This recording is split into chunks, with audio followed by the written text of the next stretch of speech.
Olya and Ihor stood outside the heavy steel door of their new apartment, their excitement tempered by exhaustion from a long day of moving. The plaque with the number 616 glinted faintly under the dim hallway light. Olya balanced a small potted plant in one hand, a symbolic, housewarming gift from her mother. Ihor fumbled with the keys, his voice light and joking as he said, "I still don't believe we got this place. It feels too good to be true." The door opened with a creak that echoed down the long, eerily silent hallway. Inside, the apartment was spacious, modern, and bright. A large window in the living room showcased a picturesque view of the city skyline, bathed in warm hues of the setting sun. Gleaming parquet floors stretched throughout the space, and the fresh smell of paint filled the air. "It's perfect," Olya whispered, her smile spreading as she stepped inside. Ihor followed, dropping the last of their bags on the polished floor. The day passed in a whirlwind of unpacking, assembling furniture, and reorganizing their belongings. It was chaotic, but the thrill of starting a new chapter in their lives kept their spirits high. By the time they sat on the floor of their living room, sharing a dinner of takeout sushi, they were too tired to notice much about their surroundings. But even then, Olya had felt a faint unease she couldn't quite place. As Ihor joked about their new life, she found herself glancing at the hallway outside their apartment. Something about it felt wrong. The walls were stark white, but unnervingly bare, and there were no numbers on the other doors.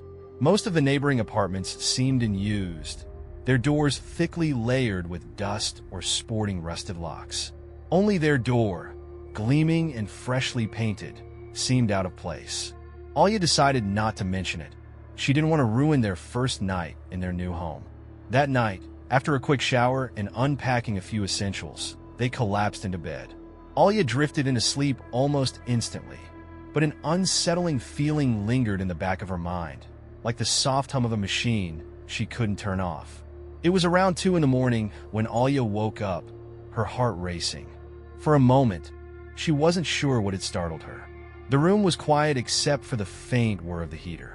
Ihor lay beside her, his breathing deep and even. She almost let herself relax when she heard it, a soft, rhythmic knocking. She froze, straining her ears to catch the sound again. It was faint, deliberate, and coming from the hallway just beyond their door. "Knock! Knock! Knock!" She sat up, her pulse quickening. "Ihor," she whispered, shaking a shoulder. He stirred, groaning in protest. "What?" he mumbled, his eyes barely opening. "Do you hear that?" He paused, listening. The knocking came again, and he frowned. "It's probably just the pipes. Old buildings make noise at night." Olya wasn't convinced, but Ihor was already rolling over, pulling the blanket over his head. "Go back to sleep. It's nothing." She lay back down, but sleep wouldn't come. The knocking continued, faint but insistent, until it finally stopped just before dawn. The next morning, Olya's unease grew. As she left the apartment to grab groceries, she took another look at the hallway. It felt emptier than before. The absence of noise, no footsteps, no muffled voices, was unnatural, oppressive. When she reached the elevator, something caught her attention. One of the apartment doors, marked faintly with the number 614 scratched into the metal, stood slightly ajar.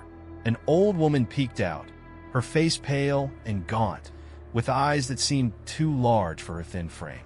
"You shouldn't have moved in," the woman said, her voice barely audible but filled with urgency. "If you hear knocking, don't open the door." Olya froze, her mouth dry. What do you mean?" she stammered. But the woman quickly shut the door, the heavy metal slamming with a finality that made Olya jump. She hurried back to their apartment, locking the door behind her. That evening, she told Ihor about the encounter. He listened with a mix of amusement and concern, but when she described the old woman's warning, he laughed. "Babe, every building has its local weirdo. Don't let her freak you out," he said, squeezing her hand. "People make up all sorts of stories about new places. This building's fine." But Olya couldn't shake the feeling that the woman's warning wasn't just paranoia. That night, the knocking returned, louder than before. This time, it wasn't faint taps, but deliberate, forceful thuds. Knock, knock, knock. It was impossible to ignore. The sound reverberated through the apartment, making Olya's heart pound. She sat up in bed, clutching Ihor's arm. "It's not the pipes," she whispered, her voice shaking. Ihor frowned and got out of bed. "Let's settle this," he said, grabbing his phone to use as a flashlight. Olya followed him to the front door. He leaned toward the peephole, squinting. After a moment, he straightened up. "There's no one there," he said. Before she could stop him, he unlocked the door and opened it a crack. A rush of cold air swept into the apartment, making the lights flicker. The hallway beyond was dark, empty, and silent. "See? Nothing," Ihor said, closing the door again. But as they turned to go back to bed, a faint sound stopped them in their tracks. It wasn't knocking this time. It was laughter, soft, childlike laughter, coming from somewhere deep in the hallway. Olya felt her blood turn to ice. She grabbed Ihor's arm, pulling him back toward the bedroom. Neither of them slept that night. By morning, the laughter had stopped, but the oppressive silence of the hallway remained. Olya and Ihor exchanged uneasy glances as they sat at the kitchen table, sipping their coffee in strained silence. The apartment, once a place of excitement and new beginnings, now felt like a trap. By the time the third night in apartment 616 arrived, the once cozy apartment felt stifling and oppressive. The previous night's knocking and the eerie laughter had left Olya and Ihor restless. Olya was convinced something was wrong with the building, but Ihor was still trying to rationalize it. "Maybe it's just bad wiring causing the lights to flicker," Ihor suggested over breakfast. "And as for the sounds, it's an old building. Noise carries in strange ways." Olya didn't argue, but her unease was growing. Something about the laughter still haunted her. It hadn't sounded like it came from a distant neighbor. It felt closer, as though it had been inside the walls.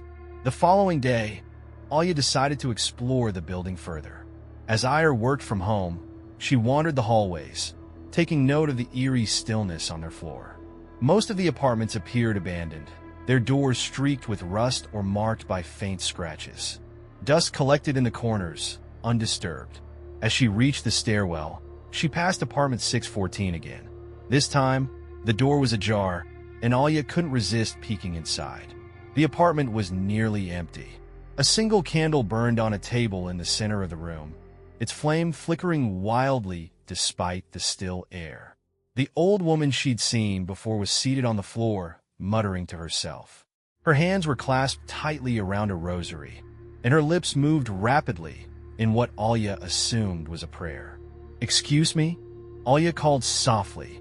The woman's head snapped up, and her eyes locked onto Olya with a sharp intensity. "Why are you still here?" the woman demanded, her voice trembling.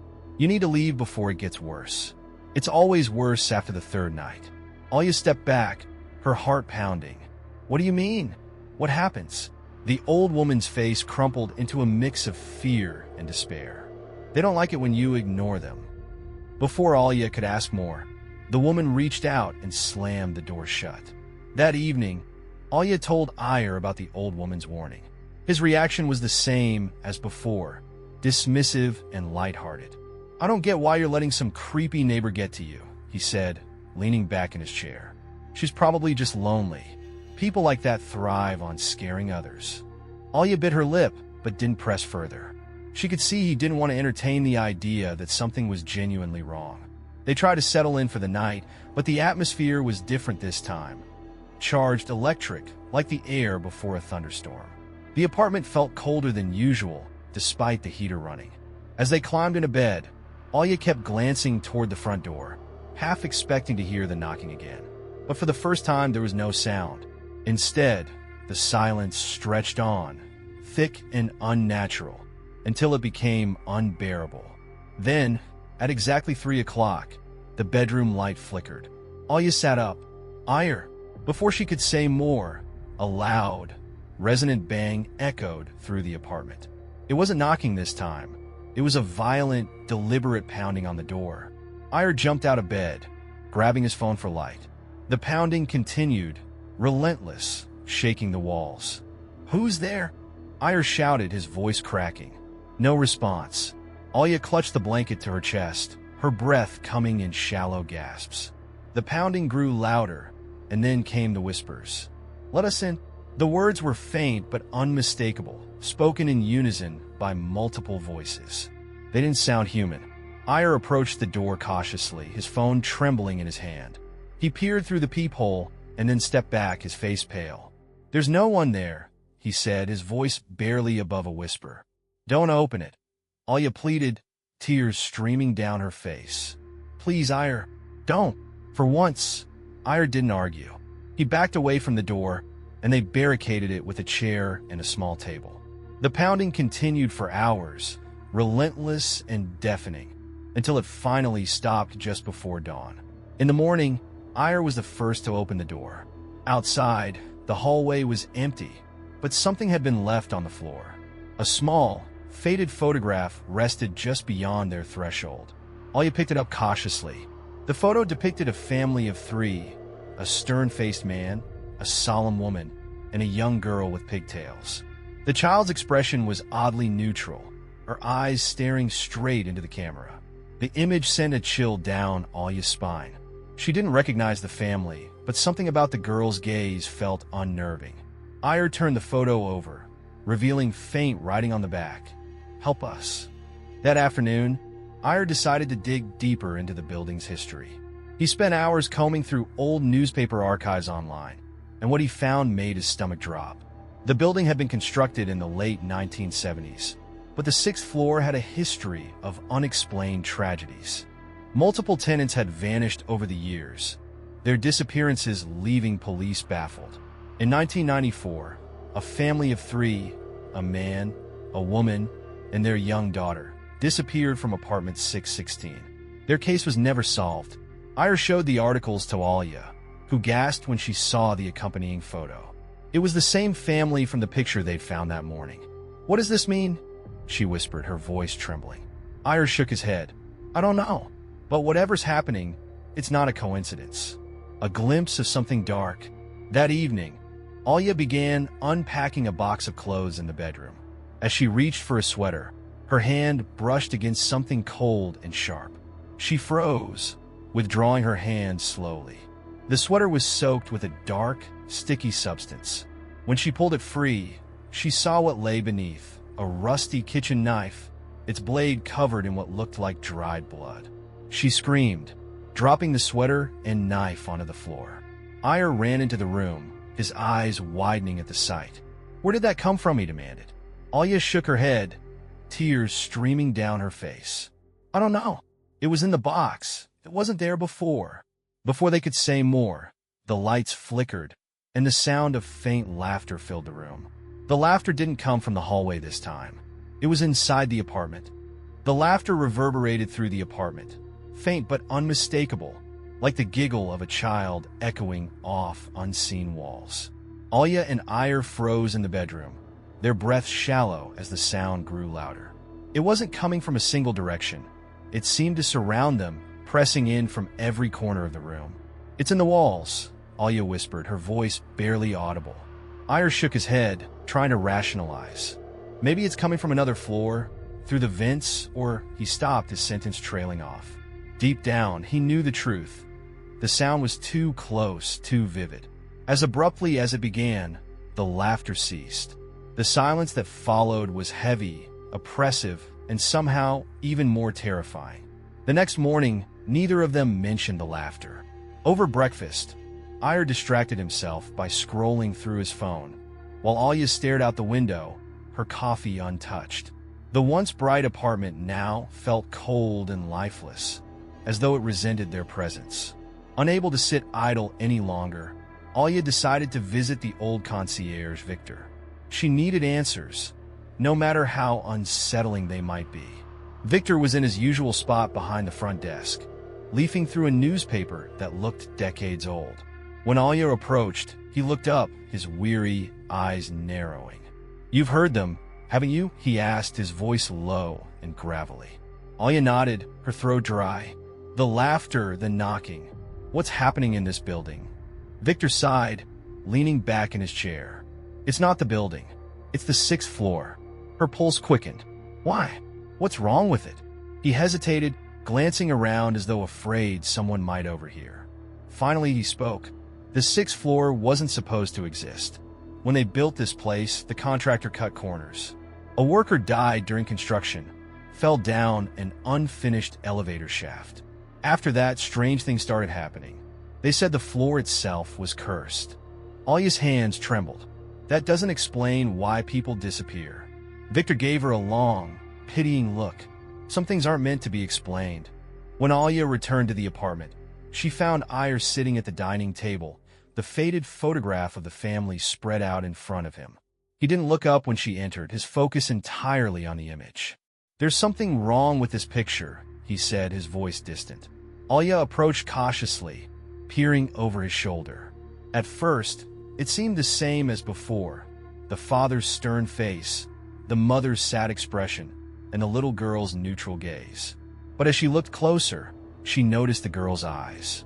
They were different now, wider, darker, as though they were watching her. "It's just your imagination," Olya said, though she didn't believe her own words. Ihor shook his head. "It wasn't like this before. I'm sure of it." That night, Olya placed the photo in a drawer, hoping to put it out of their minds. But as she turned off the lights, she swore she heard it again, the faint, childlike laughter. At 3 a.m, they were jolted awake by the sound of heavy footsteps in the hallway. The floorboards creaked under the weight of something, or someone moving just outside their door. Ihor grabbed his phone and turned on the flashlight. The beam of light cut through the darkness as he tiptoed toward the door. Olya followed reluctantly, her heart pounding. The footsteps stopped abruptly, replaced by a deep, guttural whisper, "Come out." Olya clutched Ihor's arm. "Don't open it," she pleaded, her voice trembling. Ihor hesitated, his hand hovering over the lock. But before he could make a decision, the door rattled violently, as though someone or something was trying to force it open. They stumbled back, barricading themselves in the bedroom. The banging continued for hours, growing louder and more desperate. And then, just as suddenly as it started, it stopped. The next morning, Ihor decided to investigate the apartment thoroughly. There had to be an explanation, he reasoned, some hidden detail they'd overlooked. While Olya made tea, Ihor began tapping on the walls, listening for hollow spaces. When he reached the far end of the living room, his knuckles met something that sounded different. He stepped back, inspecting the wall closely. The paint here was slightly uneven, as though it had been applied hastily to cover something up. "Olya, come here," he called, excitement and apprehension mingling in his voice. Olya joined him as he pried at the edge of the wall with a screwdriver. After a few minutes of effort, a section of the wall gave way, revealing a narrow, dark passage. The air that seeped out was cold and damp, carrying the faint scent of decay. "What the hell is this?" Olya whispered. Ihor shone his flashlight into the opening, revealing a steep staircase leading downward. The steps were worn and covered in grime, and the walls were lined with faded, peeling wallpaper. "I'm going down," Ihor said, his determination overriding his fear. Olya grabbed his arm. "Are you insane? We need to call someone, report this." Ihor shook his head. "And say what? That there's a hidden staircase in our apartment? They'll think we're crazy." Reluctantly, Olya followed him into the passage. The staircase creaked under their weight, each step echoing ominously in the confined space. At the bottom of the stairs, they found themselves in a small, dimly lit room. A single bare bulb hung from the ceiling, casting flickering shadows on the walls. The room was filled with discarded furniture, old toys, and tattered clothing, all covered in a thick layer of dust. In the center of the room stood a large mirror, its surface cracked and tarnished with age. As Olya approached the mirror, she felt an overwhelming sense of dread. Her reflection stared back at her, but something was off. The room behind her appeared different in the mirror, darker, emptier, and filled with faint, shadowy figures. "Ihor," she whispered, stepping back. Before he could respond, the bulb above them flickered violently, and the mirror's surface rippled like water. A voice echoed from the passage above. "You shouldn't have come here." They spun around, but the staircase was empty. The mirror trembled, and for a brief moment, they saw the faces of the family from the photograph. The little girl's grin widened unnaturally, her eyes locking onto Olya's. The bulb shattered, plunging them into darkness. The shattering of the bulb plunged the small room into darkness, and for a moment, Olya and Ihor were utterly paralyzed. The only sounds were their shallow, panicked breaths and the faint rustle of unseen movement. Olya clutched Ihor's arm, her fingers digging into his skin. "We need to get out of here," she whispered, her voice trembling. Ihor fumbled for his phone, the flashlight trembling as he turned it on. The beam of light illuminated the cracked mirror, its surface now still and lifeless.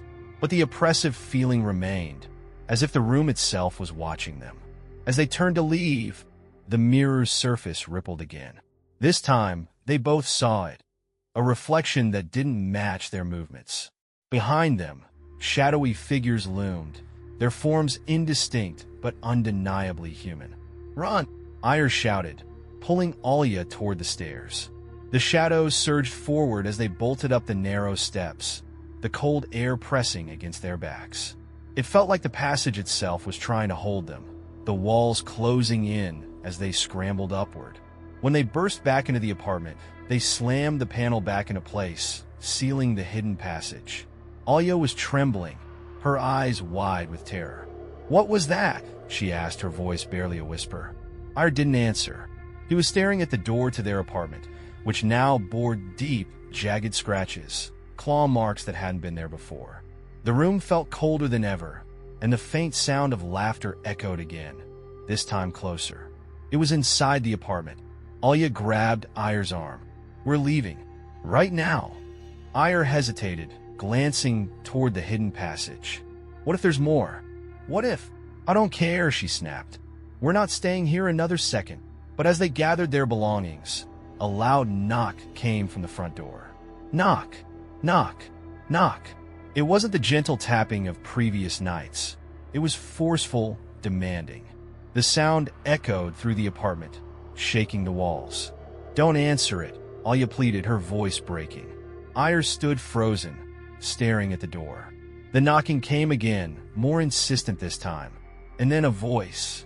"Help us." It was faint and childlike, the same voice they'd heard in the hallway. But it was followed by another voice, deeper, harsher. "Let us in."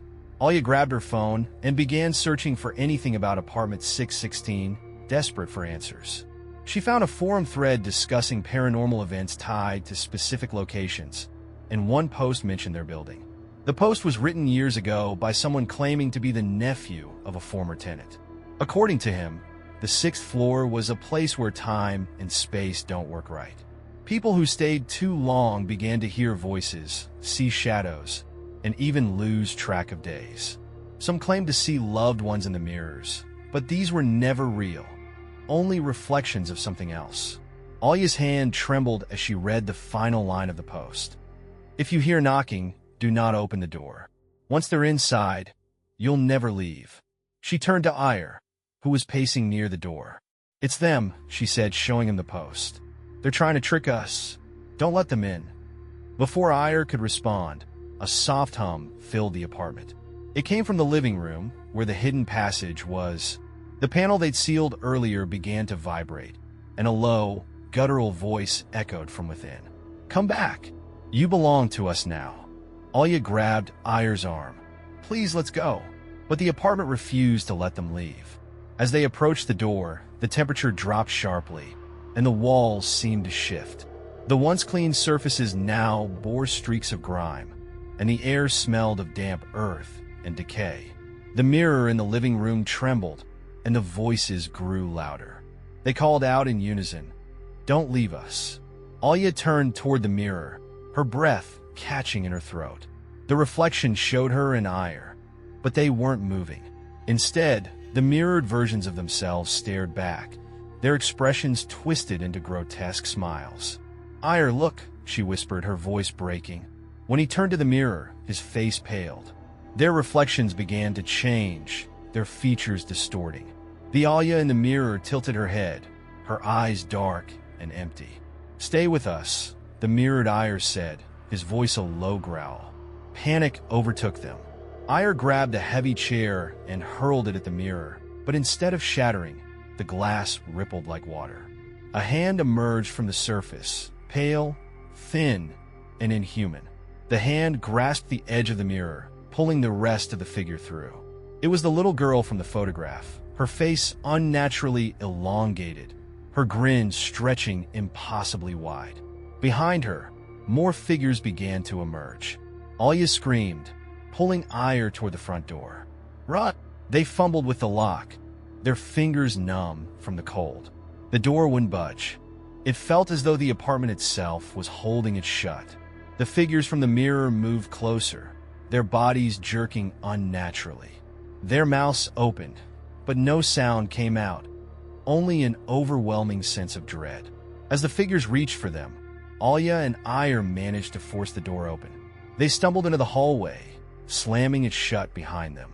But the voices followed, growing louder as they raced toward the stairwell. When they reached the ground floor, they found Victor waiting by the front desk. His expression was grim.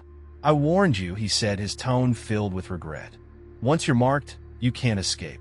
Olya shook her head, tears streaming down her face. "We're leaving. We're never coming back." Victor didn't argue, but as they stepped outside, he muttered under his breath, "They won't let you go far."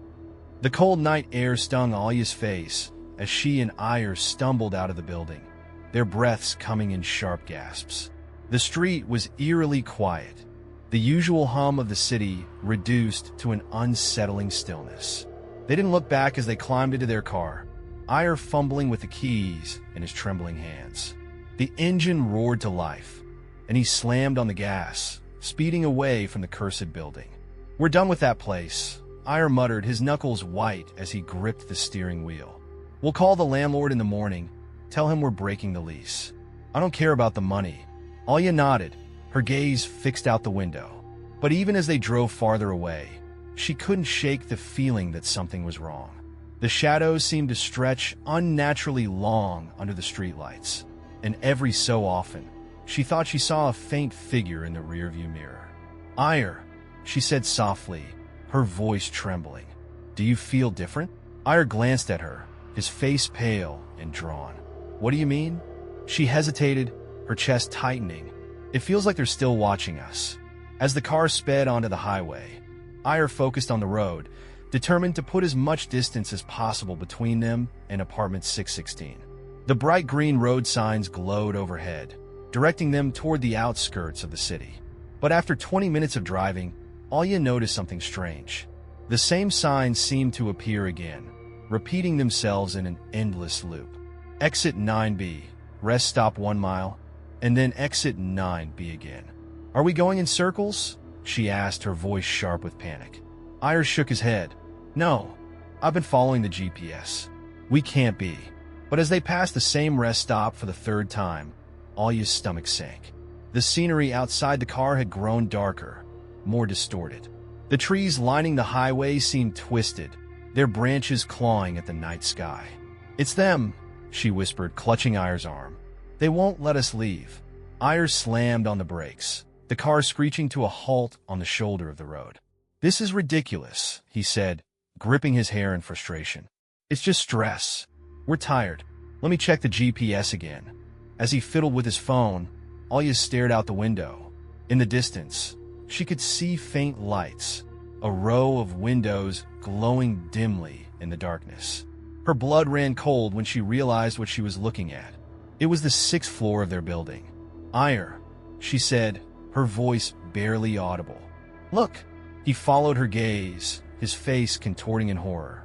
The building loomed in the distance, impossibly close despite their frantic escape. Desperate for refuge, they spotted a small roadside motel and decided to stop for the night. The clerk behind the counter barely looked up as they checked in, handing over a key with a number etched into the metal. 6. Olya's stomach churned, but she said nothing. Their room was plain but clean, with 2 beds and a small window that overlooked the parking lot. Olya sat on the edge of the bed, her hands trembling as she tried to make sense of what was happening. "We just need to rest," Ihor said, pacing the room. "Once we're out of this city, everything will go back to normal." But as they settled in for the night, the familiar sounds returned. Knock, knock, knock. Olya shot up, her heart pounding. The knocks came from the door to their motel room, steady and deliberate. "No," she whispered, shaking her head. "They found us." Ihor grabbed a chair, wedging it under the doorknob. "We're not opening it," he said firmly. But then came the voices, faint and childlike. "Help us. Please, we're so cold." Olya covered her ears, tears streaming down her face. The knocking grew louder, more insistent, and the voices turned to screams. "Let us in." The walls of the motel room began to tremble, cracks spreading like veins across the plaster. The light bulb flickered, casting eerie shadows that seemed to move independently of the furniture. In the corner of the room, a small mirror hung on the wall. Olya's gaze was drawn to it, and her breath caught in her throat. At first, she saw only her reflection, pale and wide-eyed. But then the glass rippled, and the face of the little girl from the photograph appeared, her grin stretching unnaturally wide. "You can't leave us," the girl whispered, her voice echoing in Olya's mind. The mirror cracked, a spiderweb of fractures distorting the image. Olya screamed, grabbing Ihor's arm. "We need to go." They stumbled out of the room and into the parking lot, but the motel itself seemed to shift around them. The doors to the other rooms all swung open, revealing empty, dark interiors. The faint sound of laughter followed them as they ran to their car. When they drove away, the highway seemed unfamiliar, shrouded in a thick, unnatural fog. No matter which direction Ihor turned, they always ended up back at the same intersection, staring at the towering silhouette of their apartment building. "This can't be happening," Ihor muttered, slamming his fist against the steering wheel. "We've been driving for hours." Olya's hands trembled as she stared at the building. Its windows glowed faintly, and on the 6th floor, she could see two figures standing in the window of apartment 616. It was them. Her and Ihor's reflections stood there, staring back at them with blank, lifeless eyes. Defeated, they parked the car and approached the building. The front door creaked open on its own, as if inviting them inside. The lobby was dark and cold, and Victor was nowhere to be seen. When they reached the 6th floor, the hallway seemed longer than before, stretching endlessly into shadow. The door to apartment 616 stood ajar, faint light spilling out onto the dusty floor. Olya and Ihor exchanged a glance, their faces pale and drawn. They knew they had no choice. As they stepped inside, the door slammed shut behind them, and the laughter began again. The door to apartment 616 slammed shut behind Olya and Ihor with a force that echoed like thunder. The room was no longer their home. The familiar walls had twisted and darkened, the air thick with an acrid, suffocating smell. Shadows writhed in every corner, and the soft laughter that had haunted them for days now seemed to come from everywhere at once. Ihor reached for the light switch, but it was useless. The apartment remained steeped in an unnatural gloom, lit only by a faint, sickly glow emanating from the living room. "We can't stay here," Olya whispered, her voice trembling. "We have to leave." But as she stepped toward the door, it disappeared. The wall where it once stood was now smooth, featureless, as if it had never existed. Panicking, Ihor ran toward the hallway that led to the bedroom. As he turned the corner, he froze. The corridor stretched impossibly far, far longer than the apartment could physically contain. At the end of the hall, a door identical to the one they had just entered stood slightly ajar, beckoning with its faint glow. "It's a trick," Olya said, grabbing Ihor's arm. But the door at the end of the hallway creaked open wider, and a voice drifted out, a perfect imitation of Olya's own voice. "Help me," it called, tinged with pain and desperation. Ihor hesitated. "It's not you," he said, though his voice wavered. The walls of the hallway began to shift, rippling like water. Dark stains spread across the wallpaper, oozing downward in thick rivulets. The air grew colder, their breath visible in the dim light. They turned back toward the living room, but the apartment was no longer the same. The furniture had disappeared, replaced by fragments of other rooms. An ancient armchair, a rotting dining table, a child's rocking horse lying on its side. Each object seemed plucked from a different era, their presence disjointed and wrong. In the center of the room stood the mirror. It had grown larger, towering over them with its cracked, tarnished surface. As they approached, the glass rippled again, and the distorted reflections of Olya and Ihor stared back at them. The mirror versions of themselves were grotesque. Olya's reflection grinned with jagged, unnatural teeth, her head tilted at an inhuman angle. Ihor's reflection was covered in deep, bleeding gashes, his eyes hollow and black. "You shouldn't have come back," the mirrored Olya whispered, her voice echoing inside their heads. The room began to tremble, the floor beneath them cracking open to reveal a swirling void. Shadows emerged from the mirror, crawling toward them with jerking, unnatural movements. "Ihor!" Olya screamed, pulling him back as one of the shadows reached for him. But the shadows weren't entirely incorporeal. They grabbed at their arms and legs, their touch icy and painful. The voices of the shadows whispered in a cacophony of despair. "Stay with us. Join us." As they struggled, Olya suddenly remembered the photograph. She pulled it from her pocket, the edges crumpled and damp from her grip. The image had changed again. The little girl was now alone in the photo, her grin stretching impossibly wide, her eyes pure black. Beneath her feet, the words "Save us" had been replaced with "Too late." The girl's voice echoed in Olya's mind, a faint, desperate whisper. "It's not us. It's them." Olya's breath caught. The family in the photograph hadn't been the malevolent force. They had been its victims. Whatever haunted apartment 616 had taken them, just as it was now trying to take her and Ihor. "The mirror," she said, grabbing Ihor's hand. "It's the source. We have to destroy it." Ihor hesitated, but the desperation in Olya's voice spurred him to act. He grabbed the broken leg of a chair lying nearby and swung it at the mirror with all his strength. The glass shattered, pieces flying outward in a deafening explosion. For a moment, everything stopped. The shadows froze, their forms flickering like static before they began to dissolve.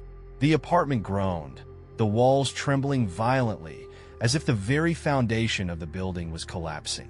A piercing scream filled the air, a sound so inhuman it made Olya and Ihor collapse to their knees, covering their ears. The shattered pieces of the mirror lay scattered across the floor, their surfaces reflecting something other than the apartment. Each shard showed a different scene. Empty hallways, abandoned rooms, and finally, the faces of those who had been taken.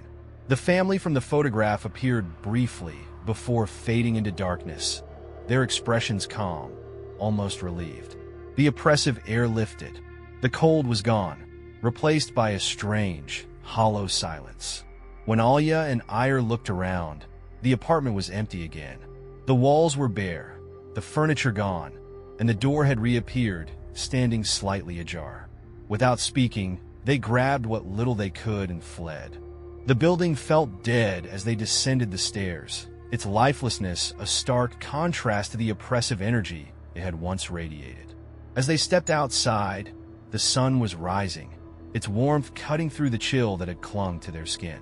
Days later, Olya and Ihor sat in a small cafe, far from the cursed building.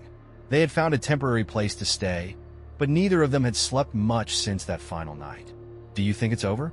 Olya asked, her hands trembling around her coffee cup. Ihor hesitated. "I don't know," he admitted. "But we're out of there. That's what matters." Olya nodded, though she couldn't shake the feeling that their escape had been too easy. Back in the building, apartment 616 stood empty. The door was sealed, a single "Do Not Enter" sign taped to its surface. The residents of the other floors rarely spoke of the sixth floor, avoiding it entirely. But late at night, when the building was quiet, some claimed they could still hear it. Knock, knock, knock.